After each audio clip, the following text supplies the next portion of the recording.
In the last chapter, we had provisioned an Azure SQL database. We just added a simple table and we added some data onto the table. Let's create now a web application in Visual Studio that will connect and display the data within our table in our database. In Visual Studio, I'm going to create a new project. I'll choose ASP.NET Core Web App. I'll go on to next.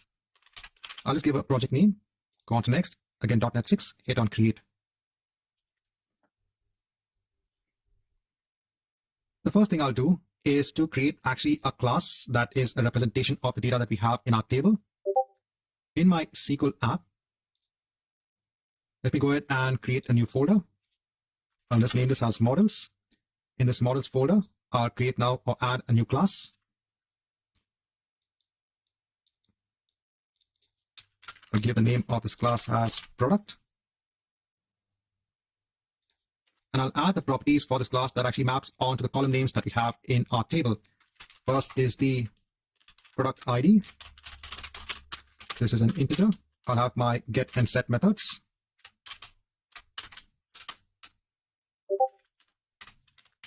Then we have the product name. This is actually a string.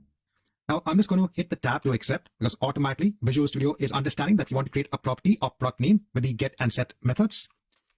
Finally, I want the quantity. This is an integer. I'll again just hit tab. We have our product class in place. I want to go back now onto my project. Let me create a new folder. This is going to hold our services. I'm going to create a class here. I've just clicked the services folder. In project, let me now create a new class. This class will contain the code that's actually going to connect onto our SQL database and fetch information. I'll name this as product service. In the product service, let me create some internal properties that will have the name of our database server, the username, password, etc. It's all going to be private. First is the connection string. Then we'll have one for the username. Then we'll have one for the password. And don't worry, we're going to see other ways at how we can ensure or have secure ways of connecting onto our database. So this is going to be the password. The username is SQL admin. So this is the password I actually mentioned for my database. And then finally, what is the database itself? It's appdb. What is the source? If I go back onto Azure, the source is nothing but our server name. I'll copy it onto the clipboard. Let me place it here. We have our properties in place. Let me now create a method that will be used to actually get the connection. So this will establish a connection onto our Azure SQL database.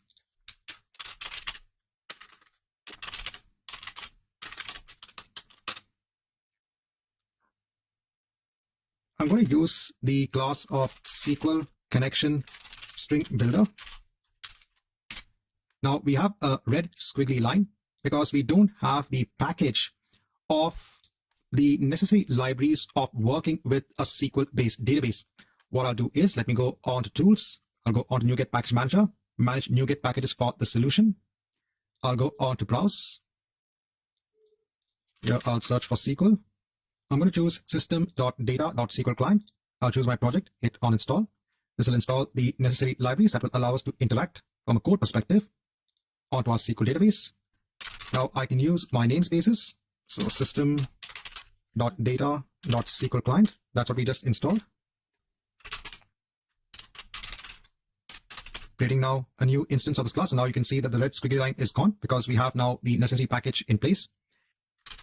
We can then specify the data source. The data source is equal onto our DB source. Just hit tab, go on to the next line. We have to mention user ID. That's equal to DB user. Next is the password. That's equal to our DB password.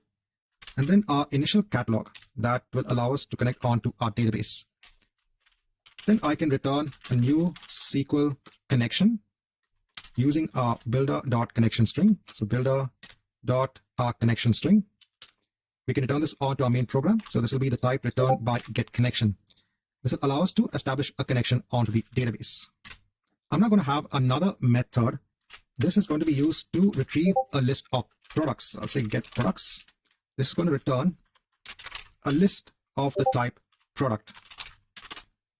there'll be a red squiggly line here. I need to include our SQL app.models because my product class is in a separate models folder. First thing I'll do is let me get a new SQL connection. Since I already have the method in place, I'm getting the connection from here.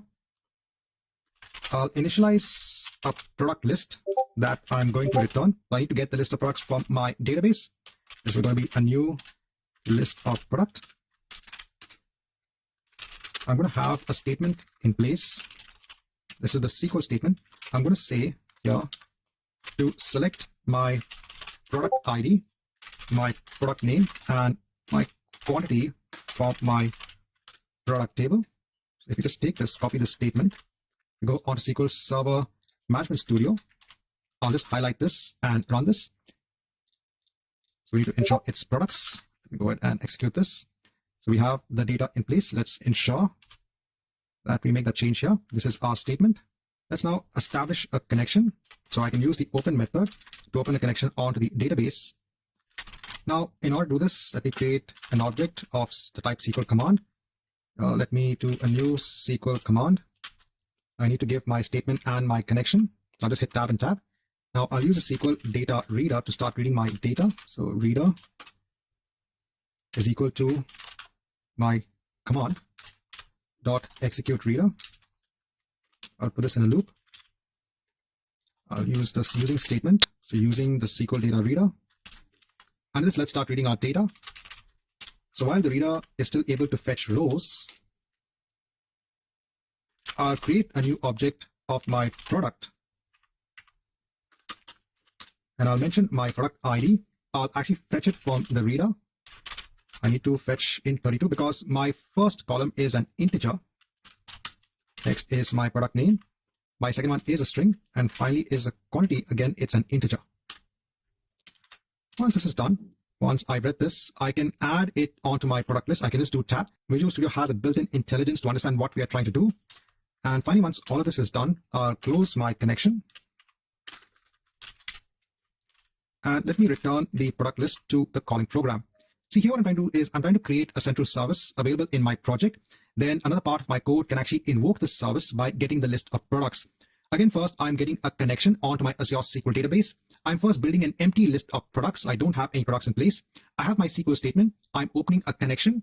Using the SQL command class, this is all part of system.data.sql client. Again, from an exam perspective, you don't need to know this. I said the main purpose over here is I want you all to have a web application that connects onto a SQL-based database. With execute reader, I'm reading now all of the table contents based on this command. Then I'm going ahead and creating an object for each product that I have. Here we have all 3 products in place, 1, 2, and 3. For each of these products, I'm creating an object, and then I'm adding it onto my list of products. Then we are closing our connection and returning the product list. Then finally, let's go on to our pages. I'm going to go on to my index page. I'll go on to the C# code behind the index page. I don't need the logger at the moment. I'll just create a new list of products here also. We're going to get this list of products from with the use of our service. I'll just define it here. So products, again, I need to include the namespace, basically using the using statement. In the onGet method, so when you invoke the application, it's by default going to go on to the index page. It will actually invoke this onGet method. I'm going to create, first of all, an object of my product service, which I have created here. Remember, our product service is under our services. Is equal to a new product service. So we do not need this front-end side. We just create the service and return and the list of products from there. And the second thing is we will be doing that service in the APIs.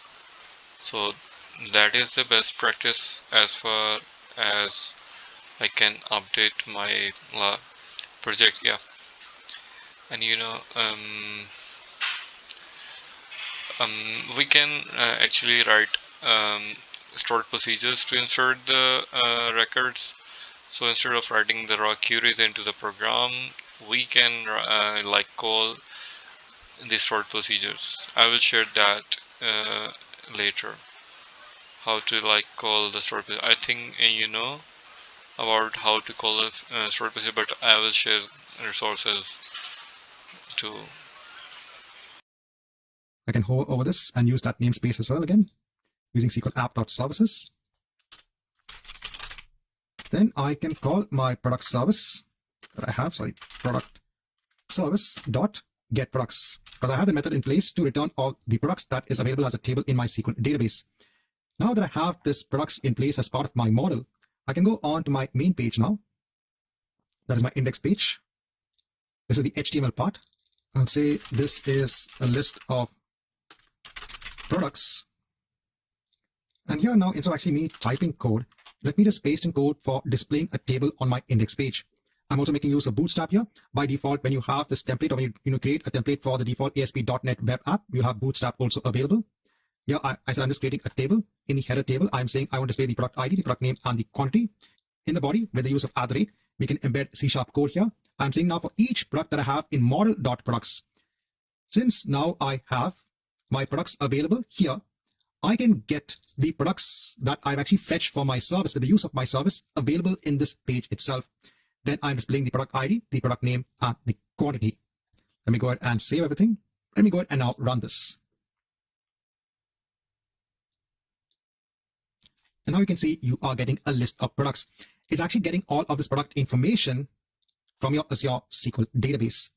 So I said that we are going to be using this application quite frequently. That's why I just want to show you how we can, change our application, our web application in Visual Studio so that it can fetch data from an underlying Azure SQL database.